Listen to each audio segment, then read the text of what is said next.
Hezbollah ने 40 से भी ज़्यादा रॉकेट लॉन्चर अटैक किया है इजराइल के नदन साइड पर।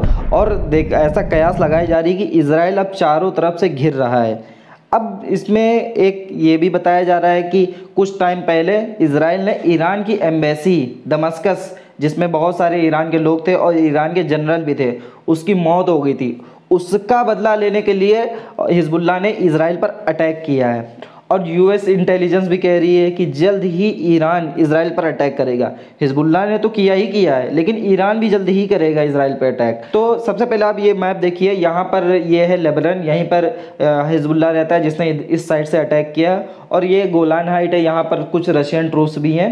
और ये ईरान, तो ईरान के जो सुप्रीम लीडर हैं आयतुल्लाह खुमैनी, उन्होंने ओपनली बोला है कि हम इजराइल को पनिश करेंगे, जिसमें कि यूएस इंटेलिजेंस ने भी कहा है कि 48 घंटे में इस रीजन में कुछ बड़ा होने वाला है। और इंडिया ने भी एडवाइजरी जारी की है कि जल्द ही इस रीजन में कुछ होने वाला है। आप लोग ना ईरान को ट्रैवल करें ना इजराइल को ट्रैवल करें, वहाँ ट्रैवल करना घातक हो सकता है।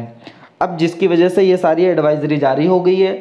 अब देखना होगा इस रीजन में क्या एक और वॉर स्टार्ट हो सकती है। देखो इजराइल फिलहाल तो ये जो लॉन्चर अटैक है इससे सरवाइव कर गया है, आयरन डोम है। अगर ईरान ड्रोन वगैरह से अटैक करता है इजराइल पे तो इजराइल आयरन डोम से बच जाएगा। लेकिन अगर मान लो क्रूज मिसाइल से करता है और या दूसरी चीज़ से करता है तो शायद इजराइल को अच्छा खासा डैमेज हो सकता है। बल्कि इजराइल के पास यूएस के अच्छे इक्विपमेंट हैं जो मिसाइल वगैरह से बच पाए। लेकिन फिर भी अगर आप देखेंगे, अगर ईरान इस साइड से आता है जहाँ पर होती हैं, तो वहाँ पर यूएस ने अपनी नेवी बिछा रखी है और इस साइड से भी बिछा रखी है।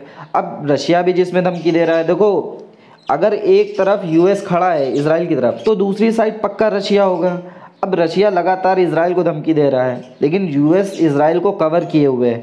अगर यूएस अपना हाथ खींचता है तो इजराइल को घेरना बहुत आसान हो जाएगा। रशिया भी लगातार इजराइल को धमकी दे रहा है कि आप जो पैलेस्तीन में कर रहे हो गलत है।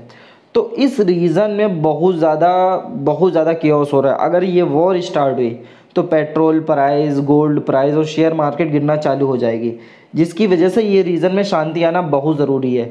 लेकिन जो इजराइल कर रहा है वो देखकर ईरान बहुत ज़्यादा गुस्साया हुआ है। अब ऐसा लग रहा है कि अटैक करेगा। अब देखते हैं अटैक करता है या नहीं करता।